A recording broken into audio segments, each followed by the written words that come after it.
Welcome to Dear Business Coach, the podcast. My name's Elizabeth, coming to you from the Walker Consulting Works studio.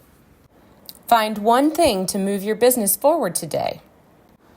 With conversations, spotlights, interviews, articles, and free resources. Listen, follow, and subscribe on social media, Dear Business Coach pages and groups, Dear Business Coach podcast. We're on Facebook, LinkedIn, Instagram, YouTube. And don't forget Spotify, Apple, iHeartRadio, and anywhere you listen to podcasts. All it takes sometimes is one little thing to move your business forward today.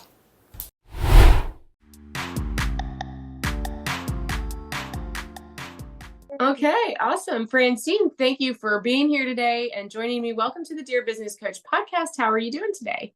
I'm great. Thank you for having me, Elizabeth. It's good to be here today. Yeah, so what we're doing today is covering some of your background. You and I had a couple of minutes to talk before, and I had a chance to learn about your background. I know that you shared with me some things that you're passionate about in your field, but also I don't really know a whole lot about how you got into your work. So I'll get you to tell us some background story too. So, and will you please introduce yourself? Okay, thank you. Well, my name is Francine Binns, and I'm a corporate social worker. I do corporate and clinical social work.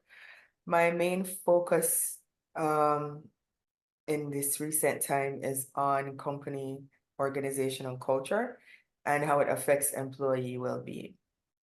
So that is my main focus in my career at this point in time.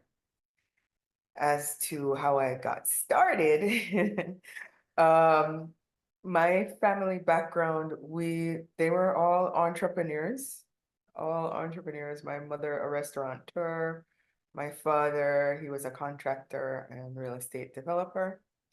And for me, a part of what me and my siblings know is to create jobs or at least create our own line of work. And that wasn't strange growing up in Jamaica because the job market just is not that viable there. So we grew up learning how to create our own source of income.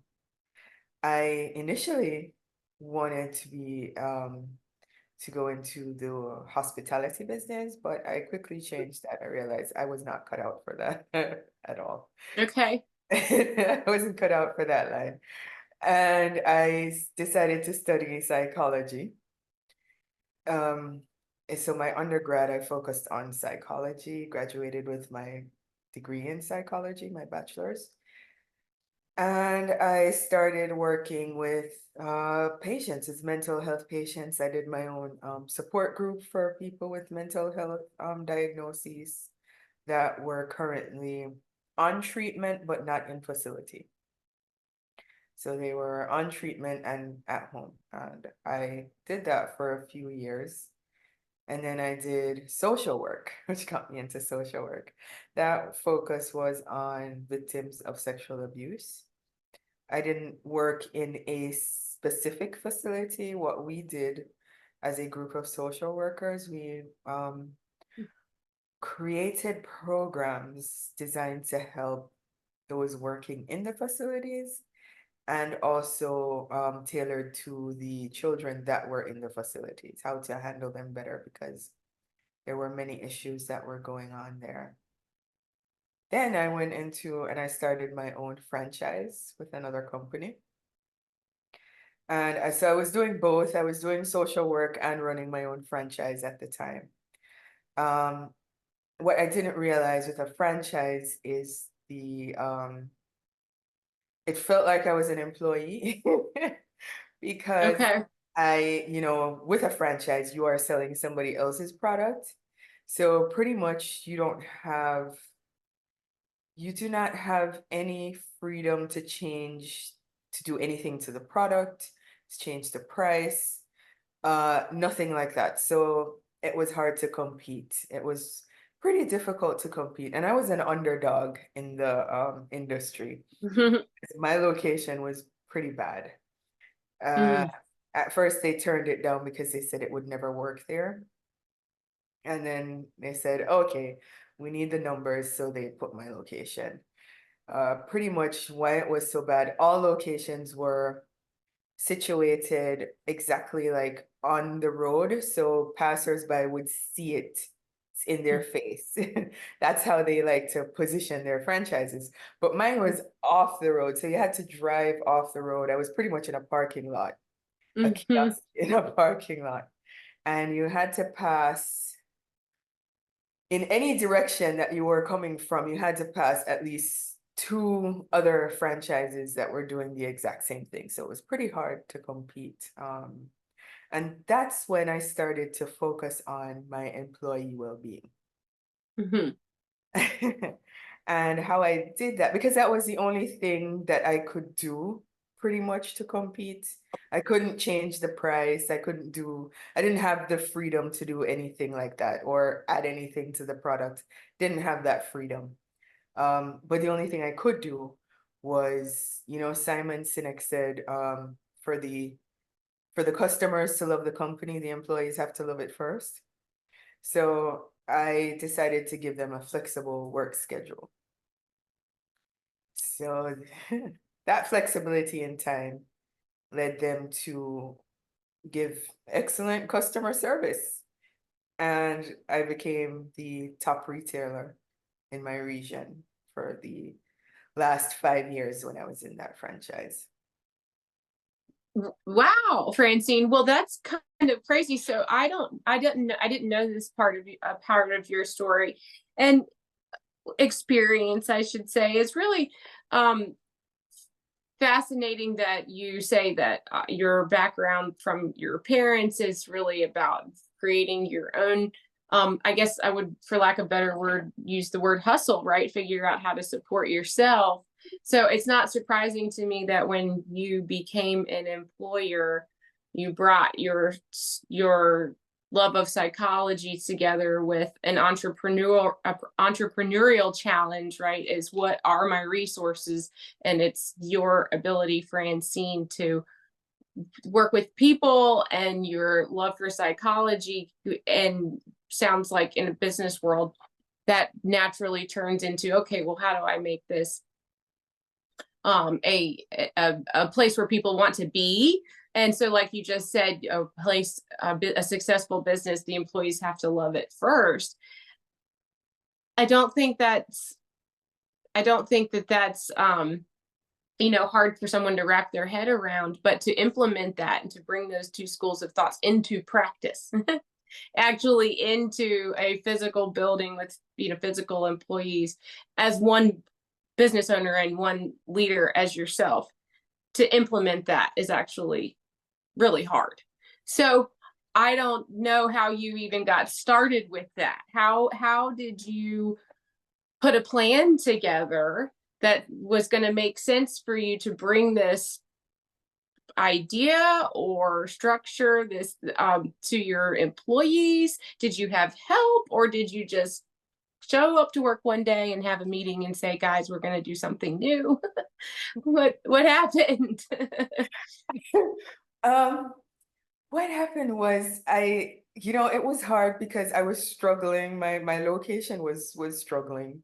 The sales were pretty embarrassing. It was it was terrible in the beginning. And I needed to earn money. It was 100% commission based because it's a franchise. And I just, I thought, what do I need to do? Like, I don't have much that I can compete with. What do I need to do? And I said, people, when they're happy with the service, they tend to come back and it brings loyalty. So when they love your location, they like how, the service that you give them, it makes them want to always come back and they bring other people with them.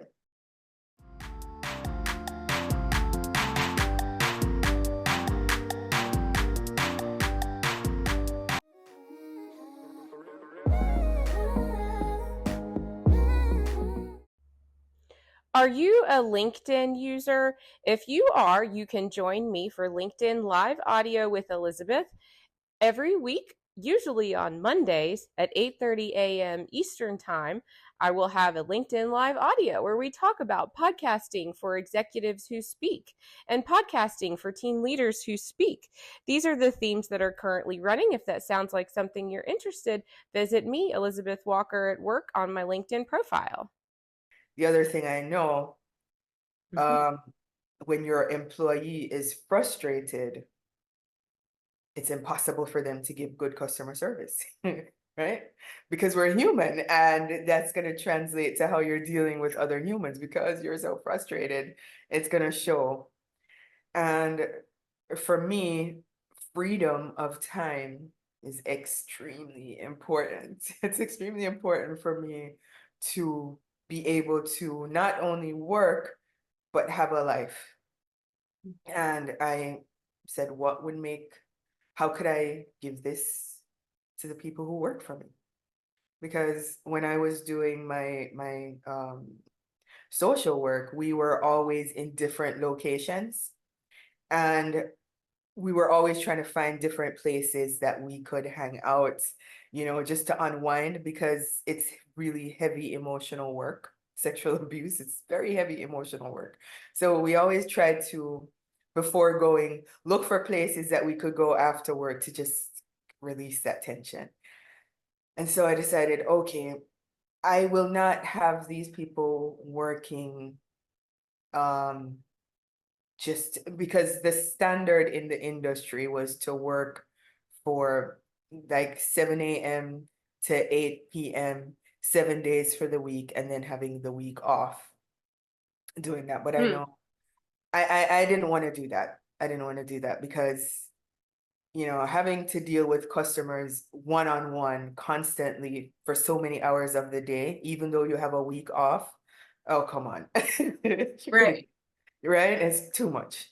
I didn't want to do that. So I decided to split the days into shifts, half day shifts. So 6 hours here, 6 hours there, and you get to choose which one you want. And it was trial and error. It was trial and error. And naturally, it wasn't for everybody because some people wanted more hours to get more pay.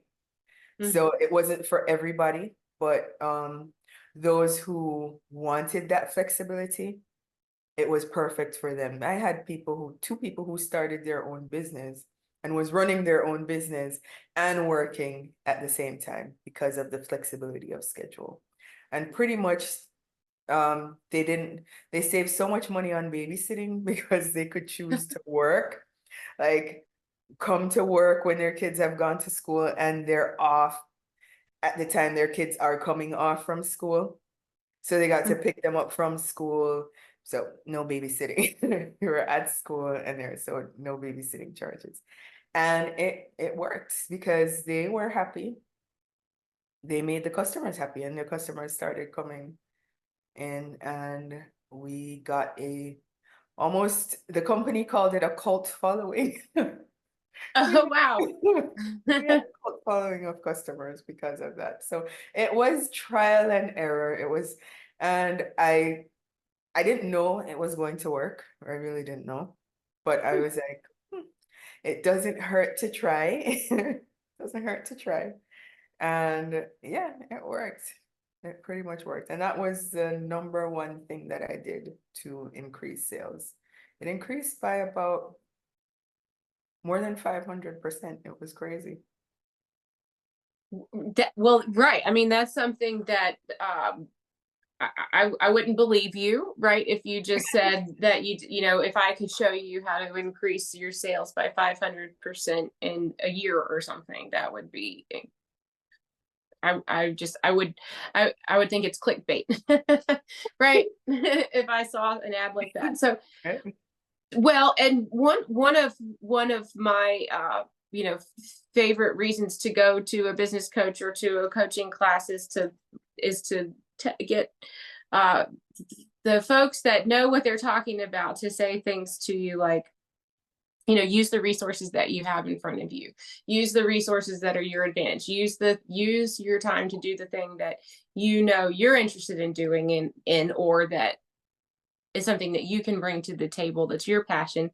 So you have some kind of, I mean certainly with your professional training in social work and psychology, right, you have your own set of skills that brings something special to the table as a leader for your employees when you decided to implement this flexible work schedule. So I don't think it was just as simple as, okay, you get to pick your schedule and there's 6 hour shifts. One of my questions, if I were even just say a shift leader of some kind, I would think, well, this is going to create a lot of problems as far as people feeling like they, and how are we going to prioritize who gets the shifts they want, and and that's just even the beginning of not creating conflict amongst your team, right?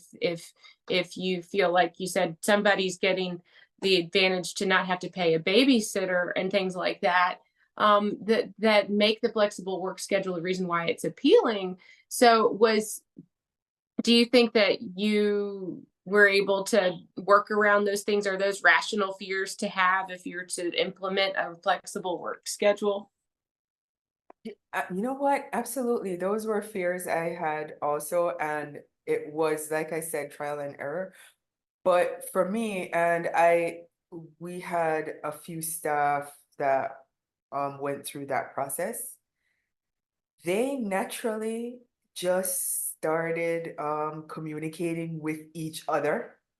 Hmm. And, like, oh, you know what? So and so, I have something on this week. Do you mind switching up the time with me? And they would ask me, if you could switch the time. I was like, okay, it's not my time, it's their time. I'm not, it doesn't matter to me personally who's doing it because everybody went through the same training, everybody knows what to do. So speak to your team member and ask them if they're willing to switch with you. Also, I know when you're in larger groups, it's harder to prioritize, but I do kind of ask people if you have, let's say, a graduation coming up or a PTA meeting coming up or something coming up, give me at least a week's notice so I can actually fit you into the schedule. Hmm. But if you don't, you will have to go to whomever is doing that day or that time and ask them if they're willing to switch with you. And seamlessly they did it even without me. Like it became so ingrained in their psyche and they had camaraderie. They worked together as a team. And if there was ever anything that they wanted to do, they would just switch and they would just say to me, Miss Binns, I switched. I know you had me for 6 a.m., but I asked so and so if she could work for me. So she switched. I switched with her. Is that okay? I was like, that's fine. I just need to know who's gonna be there. That means if somebody doesn't turn up, I know who to call. That's just let me know and I'm fine with it. And it worked. It worked because they were working as a team. It wasn't just about me setting the schedule, but everybody was actively involved in the process. Wow. Okay. Well, before um switch to the next topic or the next section with you, now because I'm going to be asking you next about how you do this with other folks and with teams and how you teach others to do this. How can we get in touch with you, and where should we be? Let's say I'm listening to the interview right now. Where can I connect with you? The best place to connect with me is on LinkedIn. You can check my profile, Francine Binns, on LinkedIn and DM me. Shoot me a DM. I'm usually very good at getting back to people within a time, at least 24-hour period. And that's my main social media platform right now. So the best place to actually reach me is on LinkedIn and just send me a direct message and I'll get back to you within 24 hours. Okay, perfect. Yeah. So Francine likes to be DM'd on LinkedIn. Yes. Okay, great. Okay, so I know that in your about section on LinkedIn, I can read a very comprehensive uh, kind of analysis of sort of the things that we can expect that I could expect from talking with you about what, what sort of, I guess I would be coming to you for productivity, right? That would be the beginning of the conversation is how does employee mental health and engagement and happiness, health, well-being play into not only strategy, but efficiency and productivity, profitability. But where we need to start is where, right? If I come to you and I'm interested in taking a focus on employee mental health and I want that to be a strategy for my business, what kinds of things can I do to get started? Will I do some kind of an assessment with you? What kind of an ideal business can you help? Who am I as an ideal customer that would be a good fit for you to take a look at working on that with me and my team? Well, ideal customer is if you have a business with a team that works in office, even remote teams, even though there's a slightly different trajectory that goes on with 100% remote work offices. But, Mhm. if you have a team, usually between 10 to 500 workers, I would naturally have to come in and assess what's happening in your company because there are, simple things that can be changed. One example is the environment that they're in. What is the design of the space that they're Hmm. working in looks like? Because your environment is everything. People, we downplay how important it is, the environment that we're working in. But just switching that could improve Hmm. engagement and productivity. So it really, really depends on what's going on for you. And, like you said, there are offices that I highly recommend hybrid situations if you're a business that can facilitate that, because not every organization can facilitate a hybrid situation. But if there are jobs that can be done remotely, I recommend giving employees that option simply because um, sometimes you have, let's say, introverts. I'm an introvert, Hmm. right? And I call that, even though it's not listed under neurodivergence, I call it a neurodivergency. I call Okay. No, it I like that. Yeah, I like that. Okay, go ahead. listed, but I call it that. Okay. Just a disclaimer. As an introvert, I like working alone. Mhm. I like being in a quiet space and working in small groups. If I have to work in groups, I like to work in smaller groups. And you have people who are ambiverts who they need equal amounts of alone time and time with doing extroverted things. Now, because of my introvertedness, sometimes, and this happens a lot in organizations, because extroverted traits are very much appreciated in society, and those who are quieter are more misunderstood. Um, Mhm. Having a workplace that facilitates that, where somebody like me can be doing things at home that can be actually done remotely, I would be working at my best. I would be giving my best to the company because I have that option. And also, coming in sometimes and also having, just not to be in isolation, knowing what's happening in the company, having time where I'm actually coming into the office, I would be working at my absolute best. If I had to go to an office every single day where it's very noisy, there's a lot happening, and I would not be at my best. And it's not because I don't want to be, it's just because the situation and the environment is not conducive to how my brain works. Yeah. So we have to bear these things in mind when we have our employees because we are dealing with people, right? And people, we don't fit into, we're not like programmed to fit into this box. We're not AI where, you can program it to do something and it's just going to do it and it has no emotions, right? We have Mm-hmm. feelings, we have things going on in our lives, and we spend most of our time at work, minimum for some 40 hours, right? That's a lot of hours to be spending doing something. If you are, if your mental health is taken care of, if you're in a space where you feel like you can work at your best. I'm a morning person, and so I can do my morning hours at work, whether be it at home or in the office. I'm gonna give you my best work because that's when I function at my absolute best. But if you put me on a night shift, then naturally I'm not gonna be even if I want to, I'm not Right. gonna be functioning at my very, very best.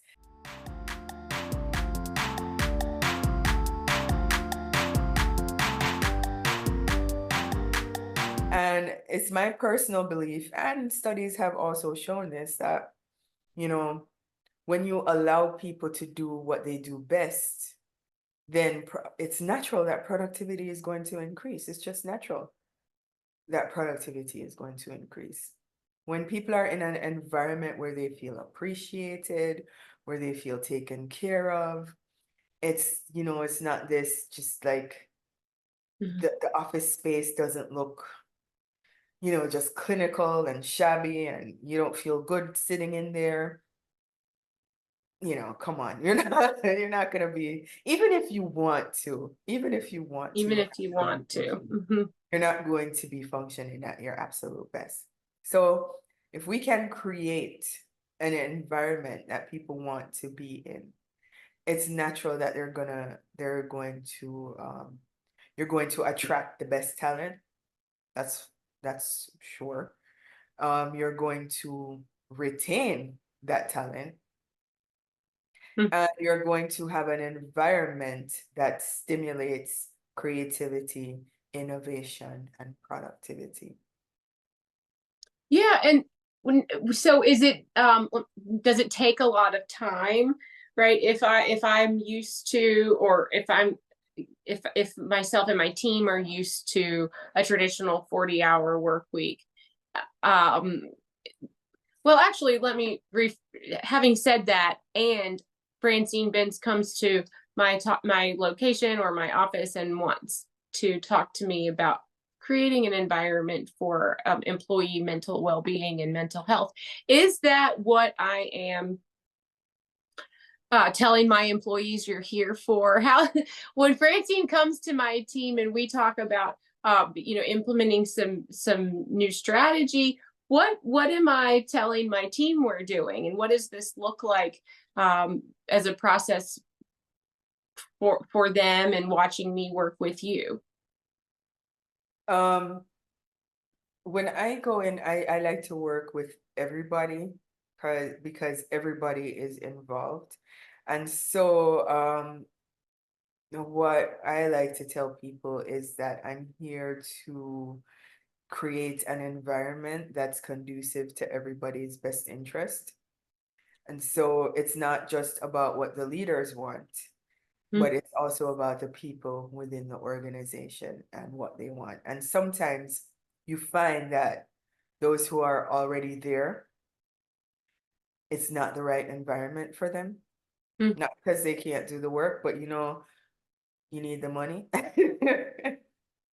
and it's available. And you find that it's not the right environment. Sometimes you find that, okay, it's the right environment, but I'm doing the wrong type of work.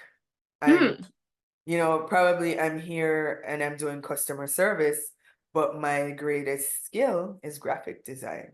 And I can create like the most awesome inviting logo website for you, but you didn't know that because I applied to be a customer service rep and graphic design is actually my hobby. It- Right? There are people, Yeah.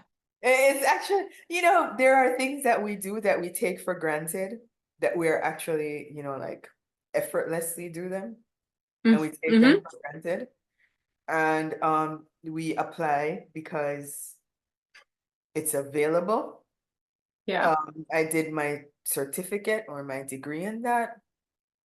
And so, let me just do this in this way.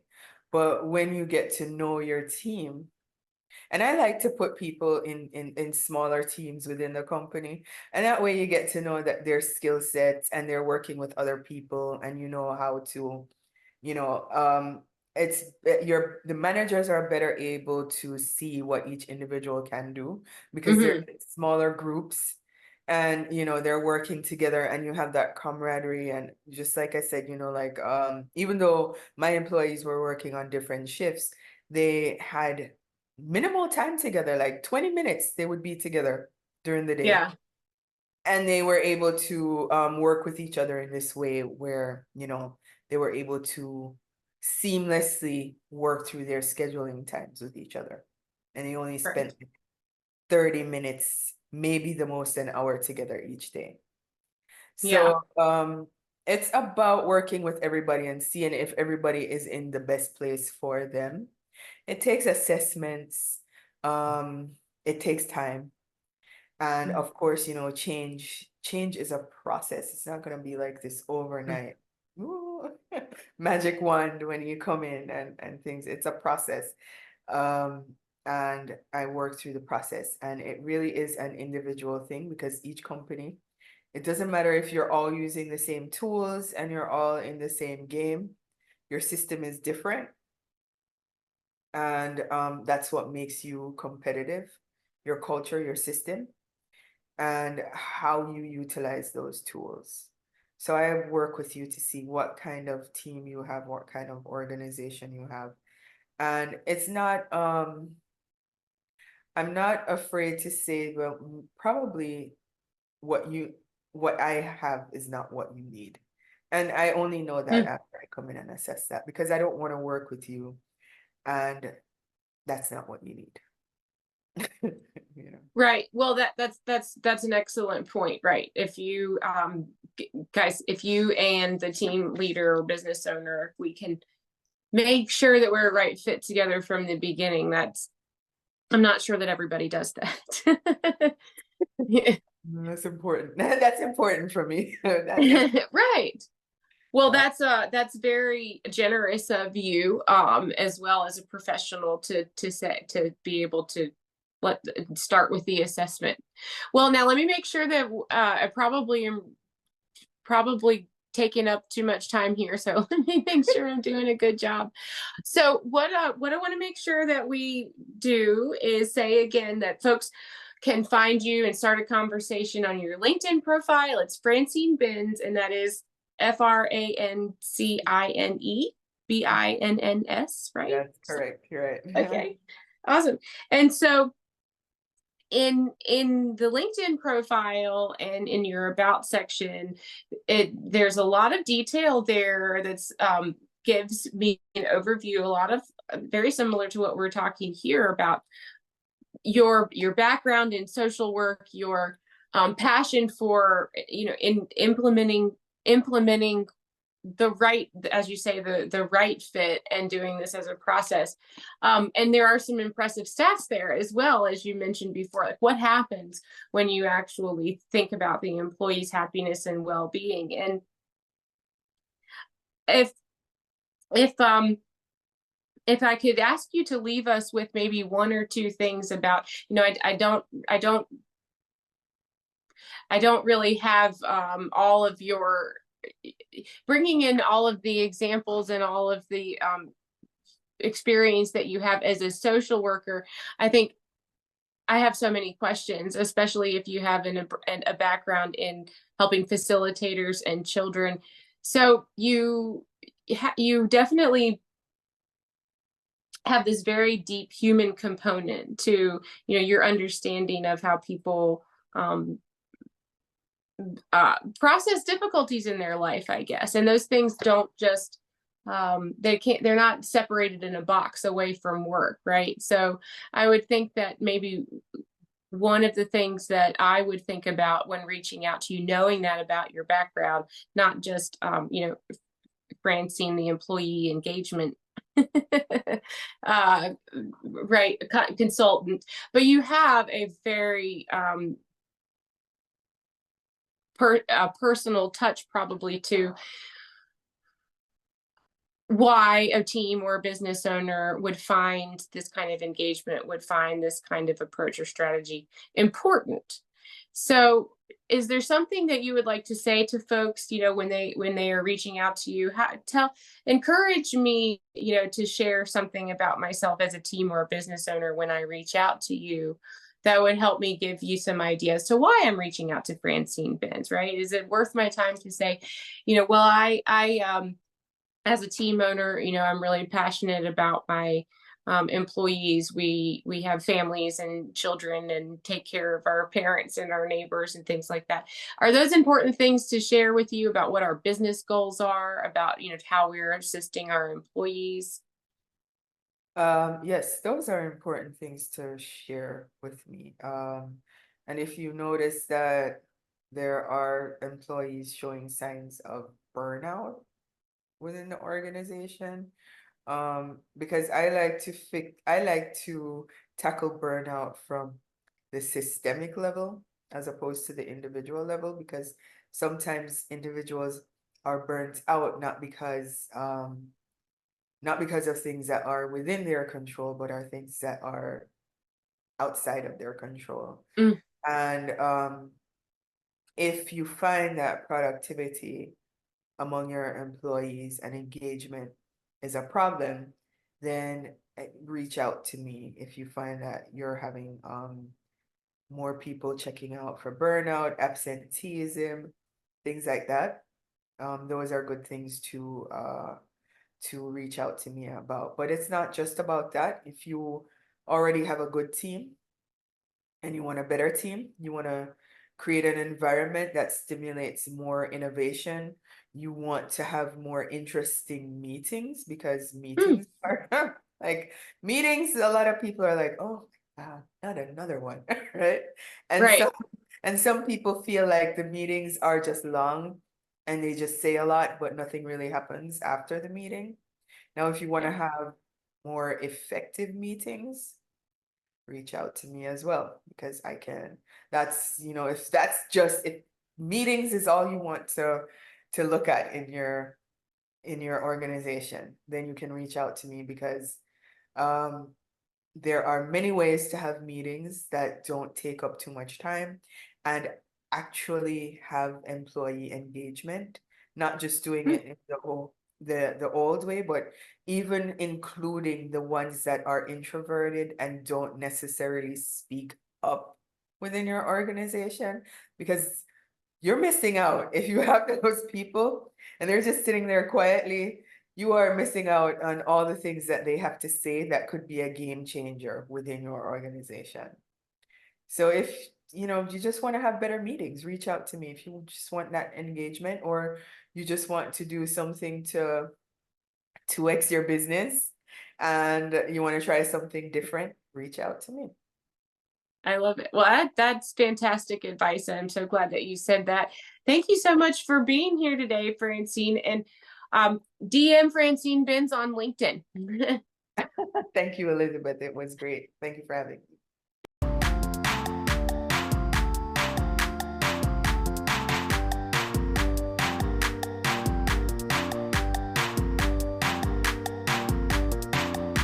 Thank you so much for joining me today.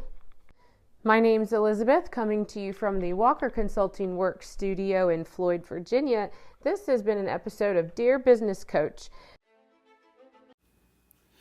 Hey, listeners, don't forget to subscribe to email if you haven't already. Do this at dearbusinesscoachpodcast.com.